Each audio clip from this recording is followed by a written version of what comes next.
ऋषि मुनियों की पावन धरती, देश धर्म का नाता है। कहते सारे लोग यही हैं, गो हमारी माता है। जाग उठो ओ भारतवासी, जाग उठो ओ भारतवासी, गो पर छुरियां चलती हैं। बंद करो गो माँ की हत्या, सारी जनता कहती है। बंद करो गो माँ की हत्या, सारी जनता कहती है।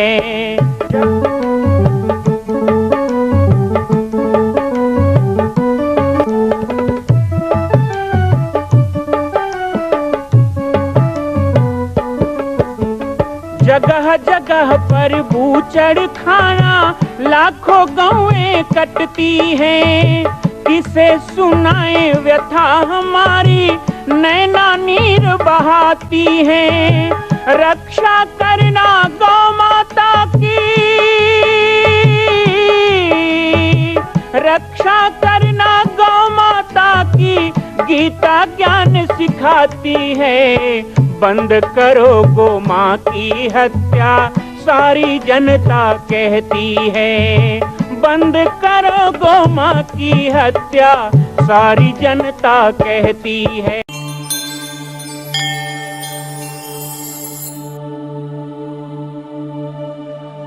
त्र्यंबकं गन्धिं पुष्टिवर्धनम् उर्वारुकमिव बन्धनात् मृत्योर्मुक्षीयमामृतात्।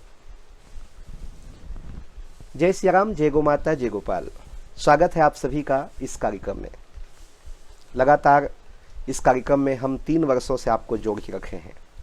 आज 7 अगस्त आप सभी के साथ एक विशेष कार्यक्रम की शुरुआत के लिए मैं उपस्थित हुआ हूँ। बाबा भूत भावद महाकाल सदाशिव की कृपा से, गुरुदेव की कृपा से इस शरीर को 47 वर्ष कल पूर्ण होने जा रहे हैं।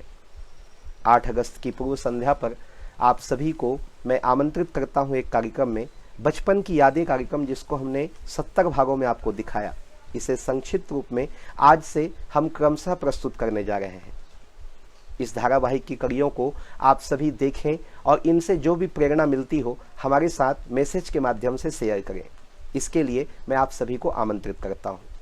आगे के क्रम में किस प्रकार का कार्यक्रम बनेगा वो मैं आपको विशेष रूप से बताऊंगा। तो स्वाभाविक है, पिता की उंगली तो हम बाद में पकड़ते हैं, पहले माँ की गोद ही हमें मिलती है। जब होश संभाला तो मैया की गोदी में बैठे बैठे भजन सुनता था। बहुत अच्छे अच्छे भजन गाए जाते थे। ज़्यादा साज संगीत की जरूरत नहीं थी। कभी हो गया तो ढोलक वगैरह हो गया, नहीं तो बस ऐसे आनंद लेते थे। 1-2 घंटे सत्संग होता था, भजन होता था और बड़ा अच्छा लगता था। जब थोड़ा सा चलने लगा, आंगन में खेलने लगा, तो कभी कभी मंगसा वाले गुरुजी हमको ले जाते थे रामायण में। गांव में एक बड़ा प्राचीन पीपल का वृक्ष है और पीपल के वृक्ष के नीचे गुड़ी वाले हनुमान जी कहते हैं। बहुत प्राचीन मंदिर है हनुमान जी का। और हनुमान जी के मंदिर के सामने गौटिया जी के घर के बरामदे में रामायण की मंडली हर शनिवार को बैठती। हर शनिवार 12 महीने, चाहे बरसात हो, ठंडी हो, गर्मी हो, शनिवार की शाम का समय रामायण का आनंद। नाई ठाकुर हारमोनियम बजाने वाले, लोहार, और मैं लोहार के बगल में ही बैठता था। जब वो ढोलक बजाते थे तो 2 चीज़ें मुझे आकर्षित करती थी। एक तो जो उनकी उंगलियां चलती थी तो मैं उसे देखते रहता था पास में बैठकर, मुझे अच्छा लगता था। संगीत के प्रति बड़ा अच्छा लगन था। दूसरा, वो एकदम से टकले थे। उनके सिर पे बिल्कुल बाल नहीं था, लेकिन इतना चमकता था। कई लोगों का होता है ना कि बहुत दिन से वो गंजे हो जाएं तो एकदम चमकने लगता है दर्पण की तरह। तो वो जब ढोलक बजाते थे ना, ऐसे मुंडी हिलाते थे, तो मैं छोटा था, मुझे बड़ा अच्छा लगता था उनका मटकाना। मैं इंतजार करता था कब गाना हो और ये ढोलक बजाएं और मुंडी हिलाएं, तो उनके चेहरे का और वो सब देख के बड़ा अच्छा लगता था। तो लोहार बाबा को प्रणाम करता हूँ, हमारे नाई बाबा को प्रणाम करता हूँ, मर्दनिया। तो उन लोगों का साथ मुझे मिला। और मंगसा वाले गुरुजी जो मुझे लेके जाते थे पिताश्री, तो रामायण पे बैठा देते थे और सहज रूप से रामायण में सुनता, और जैसा जैसा पिताजी करते वैसा वैसा जब भजन वजन चलता तो पिताजी अपने मगन हो जाते आंख मूंद करके, तो मैं भी आंख मूंद लेता था और सोचता था वो कौन सा आनंद है जिसको मैं भी लूँ। तो धीरे धीरे वो अच्छा लगने लगा। आंख खोल के सुनना अच्छा नहीं लगता था, जब भजन हो तो आंखें बंद हो जाती। और उस समय आज की तरह फिल्मी धुनों का रामायण नहीं होता था, बहुत अच्छा रामायण होता था, अच्छे अच्छे भजन गाए जाते थे। ये सन 1980 की बात है। माता पिता को दिल्ली में होने वाले सत्संग में जाना था। मैं बहुत छोटा था, छोड़ के नहीं जा सकते थे घर में, तो मुझे लेकर के गए। मेरे जीवन का वो पल आज भी मुझे याद है। प्रायः देखा जाता है कि बचपन की कुछ चीज़ें भूल जाते हैं हम, लेकिन वो यादें कभी भूलने लायक नहीं है। आज भी कभी कभी अकेले में बैठे रहता हूँ तो बचपन की कुछ याद करूँ तो वो पल याद आते हैं। संभवतः हम 7 दिन दिल्ली में रहे, रामलीला मैदान। 4 साल की उम्र में दिल्ली में रामलीला मैदान में 7 दिन तक सत्संग में रहना, कुंभ जैसा वातावरण था। तंबू में रहते थे, भंडारे में भोजन करते थे, पंडाल में बैठ कर के सत्संग सुनते थे। बहुत से संत महात्मा और महात्मा लोगों के भजन, अच्छे अच्छे भजन होते थे। बड़ा मंच था, खूब संगीत थे, जीवन में पहली बार। और ये सब इतने छोटे उम्र में मिला। फिर साथ में माता पिता, खूब खेलना, बहुत सत्संगी पूरे देश भर से आए थे। उन सबको हमने देखा और बहुत अच्छी अच्छी बातें सुनी। महात्मा सतपाल जी, महात्मा भोले जी महाराज और माता जी, इन सब का सुनते थे। दीक्षा पर्व आया तो हमें दीक्षा भी दी गई। 4 साल की उम्र में पहली दीक्षा भोले जी महाराज के द्वारा वहां मिली। दीक्षा होने के बाद में सभी जो दीक्षार्थी हैं उनको लाइन से प्रणाम करने के लिए जाना होता है। कोई फूल माला लेके, कोई फल लेके, सब लाइन पे लगे हुए थे। तो मुझे भी हाथ में माला देके माता पिता ने लाइन में लगा दिया। तो थोड़ा दूर से ही गुरुजी को सब भेंट कर रहे थे, माला वगैरह। किसी किसी का हाथ में भी ले लेते थे। मैं देख रहा था मेरी बारी कब आएगी, मैं गुरुजी के पास जाऊंगा, इतने नजदीक से उनको देखूंगा। रोज मंच में देखता था ना, तो क्या मेरी माला चढ़ाऊंगा या हाथ में लेंगे, ऐसा कुछ मन में था। तो माता पिता भी लाइन में थे, उनकी माला तो चढ़ा दी गई। लेकिन जब मैं गया तो पता नहीं मुझे देखा उन्होंने, क्या छोटे बच्चे को देख के, मेरा भाव देख के क्या उनके मन में आया। उन्होंने कहा आ जाओ पहना लो। मैंने उनको माला भी पहनाई। उन्होंने प्रसाद में मुझे कुछ दिया भी, पूरी तरह से याद नहीं है, ये तो मंगसा वाले गुरुजी या मैया ही बता पाएंगे। लेकिन जो मेरा स्मरण है, वो जितना स्मरण है वो मैं बांट रहा हूँ। बाल मंदिर की पढ़ाई और उसके पश्चात हमको पहली क्लास में दाखिला मिला। उस समय के स्कूल में जो पढ़ाई होती थी, उस पढ़ाई को आज के समय में यदि हम देखें तो आप भी इस बात को मानेंगे और मानने के लिए विवश होंगे कि वो पढ़ाई आज के समय की पढ़ाई से बहुत अच्छी थी। रामायण भी 10 पेज का हमको मिलता था, संस्कृत भी पढ़ाया जाता था। और इतना ही नहीं, उस समय की प्रार्थनाएं भी बड़ी सुंदर होती थी, अनुशासन बहुत अच्छा था। और हमारे शिक्षक उस समय के जो होते थे वो बहुत ही एक, मैं ऐसा नहीं कहूँगा कि आज के शिक्षक अच्छे नहीं हैं, पर वो अपने चरित्र का बड़ा ध्यान रखते थे। हमारे पिताजी अर्थात मंगसा वाले गुरुजी, वो 5 कक्षा देखते थे, 1 से 5वीं तक। तो पहली कक्षा में भी हमको उनका प्यार भी मिला, उनकी पढ़ाई भी मिली। अब हमारा संबोधन 2 तरह से बट गया। जैसे ही घर में जाते थे तो बाबूजी कहते थे, और जैसे ही स्कूल में आते थे तो गुरुजी कहते थे। वही गुरुजी कहना आज तक का स्वभाव में है, उनको हम गुरुजी कहते हैं। कभी कभी ऐसा होता था घर में कुछ भूल गए तो हमें घर भेजते थे, तो मैया हंस के पूछती थी कौन भेजे है? तो हम ये नहीं कहते थे बाबूजी भेजे, हम कहते थे गुरुजी भेजे हैं। यानी उस समय हम गणवेश में हैं या वो शिक्षक के पद में हैं, तो सुबह 10 बजे से लेकर शाम 5 बजे तक हमें उनको गुरुजी ही कहना है, चाहे हम कहीं पे भी रहें। तो ये एक स्वाभाविक संस्कार बन जाता है, एक अनुशासन अपने आप में बन जाता है। बहुत अच्छा पढ़ाते भी थे, बहुत अच्छा समझाते भी थे, आध्यात्मिक बातें बताते थे, हंसाते बहुत थे, बहुत विनोदी स्वभाव के थे। हर पढ़ाई को सरलता से बताना। और वो जब तक क्लास में रहते थे, स्कूल में रहते थे, कक्षा में, तो सभी बच्चे हंसते खिलखिलाते रहते थे। वो कभी डराते नहीं थे, मारते नहीं थे। बहुत ऐसे स्वभाव के धनी गुरुजी।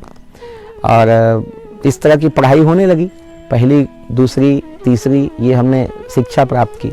एक संत आए, मैं संभवतः 6 साल का था, तो उन्होंने माता पिता को कहा कि ये घर में नहीं रहेगा। ये पहली भविष्यवाणी थी, ऐसा मैंने उनके मुंह से सुना है। अधिक तो वो बता पाएंगे, मुझे ज़्यादा याद नहीं है। तो मन में पता नहीं कहाँ से विचार बैठ गया। और कोई घर में मेहमान आए, और दादाजी चूंकि राजनीति में थे, उस समय के जो सांसद वगैरह थे वो आते थे, तो स्वाभाविक है हम दादाजी के अगल बगल रहते तो पूछते थे, और बेटा क्या करते हो? दूसरी पढ़ते हैं, बड़े होके क्या बनोगे? तो साधु बनेंगे। तो सब हंस जाते थे, हंसते थे। दादाजी भी कई बार कहते थे, क्या साधु बनेंगे, साधु बनेंगे लगा रखे हो। तो वो मन में था, कोई भी पूछे साधु बनेंगे।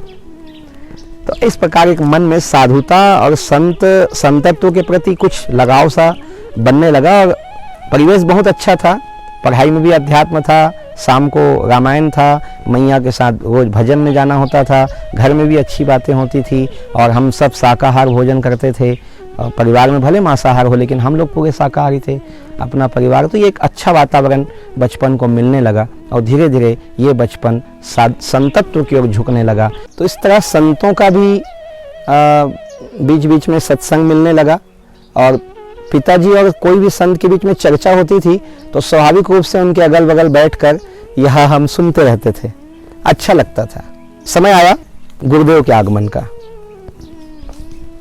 गुरुदेव के आगमन की जो घटना है वो कुछ ऐसा है कि शिक्षक जीवन में पहले हमारे माता पिता, हम सबके जन्म के पहले गुरुदेव के जन्मभूमि के आसपास शिक्षाकर्मी थे, तो उनसे परिचय हुआ था। किसी के द्वारा हमारे पिताजी को पता चला कि जो मल्दी से आपसे मिलने आते थे वो संत बन गए हैं और कहीं रहते हैं दूर जंगलों में। गुरुदेव उस समय पाटेश्वर में आ चुके थे और एक पेड़ के नीचे धुनी जलाकर वो तपस्या कर रहे थे यहाँ। तो कभी कभी तीर्थ यात्रा में गुरुदेव जाते थे, तो चारों धाम की यात्रा में गए थे और स्वास्थ्य बहुत खराब था उनका, और अपनी जन्मभूमि की तरफ भी गए हुए थे। तो हमारे पिताजी गए और उनको निवेदन करके घर ले आए कि आप कुछ दिन आराम भी कर लीजिएगा और हमें सत्संग का भी अवसर मिल जाएगा आपके साथ। शनिवार को रामायण में भी गुरुदेव की वाणी मैंने सुनी, हारमोनियम बजाते और रामायण की टीका करते, और गुरुदेव जब बोलने लगते ना तो ऐसा लगता था कि समय ठहर गया। वो 1 घंटा भी बोलते तो लगता कि 2 मिनट ही बोले हैं।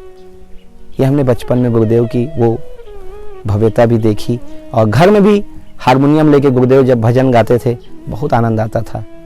गुरुदेव और पिताजी दोनों में फिर धर्म की बातें, भक्ति की चर्चा, और ऐसी चर्चा चलती हम तो मैया के पास बैठ के थोड़ा सुनते थे और सो जाते थे वहीं, फिर मैया ही हमको उठा के ले जाती।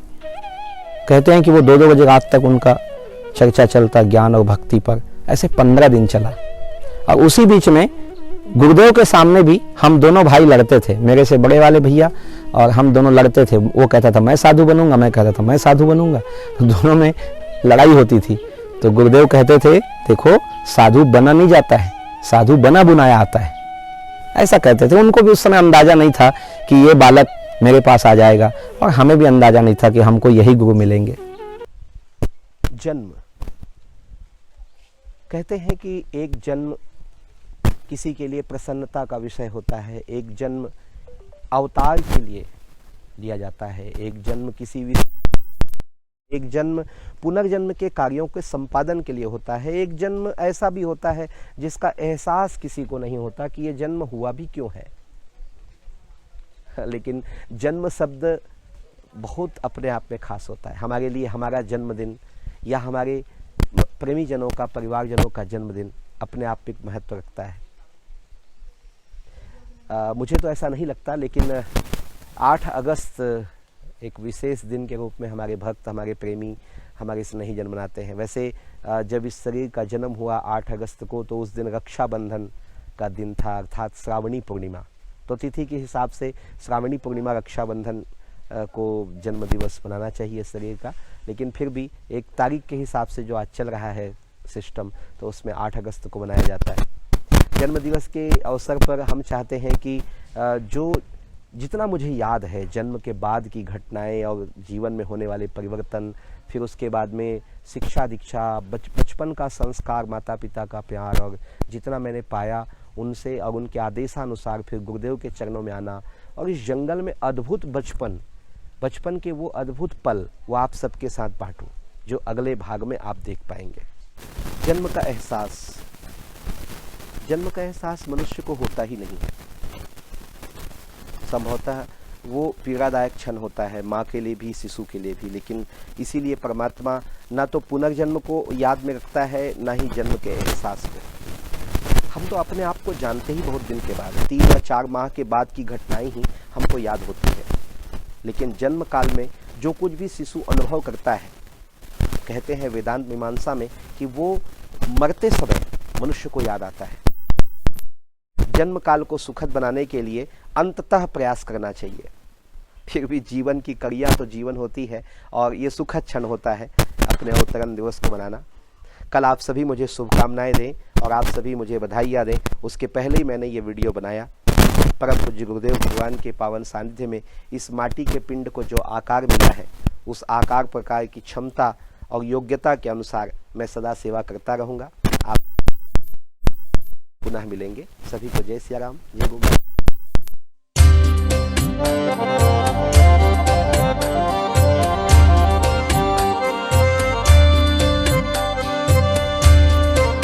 मां कौशल्या की पावन जन्मभूमि छत्तीसगढ़ प्रांत में बालोद जिला में स्थित है श्री सर्वसिद्ध शक्तिपीठ जामड़ी पाटेश्वर धाम। परम पूज्य सद्गुरुदेव राजयोगी बाबा जी की तपस्थली श्री पाटेश्वर धाम और विश्व के अद्वितीय मां कौशल्या जन्मभूमि मंदिर निर्माण का दर्शन करने और इसी प्रकार समसामयिक विषयों पर अपना ज्ञान वर्धन करने के लिए और 10,000 गायों के लिए बनने वाले श्री हनुमान नंदीशाला गो अभ्यारण्य का समाचार प्राप्त करने के लिए आप सभी देखते रहें YouTube चैनल पर राम बालक दास, और हमारे चैनल को आप सभी सब्सक्राइब करें, घंटी का बटन दबाएं ताकि आप सूचनाओं से जुड़े रह सकें। जय श्री राम, जय गौ माता, जय गोपाल।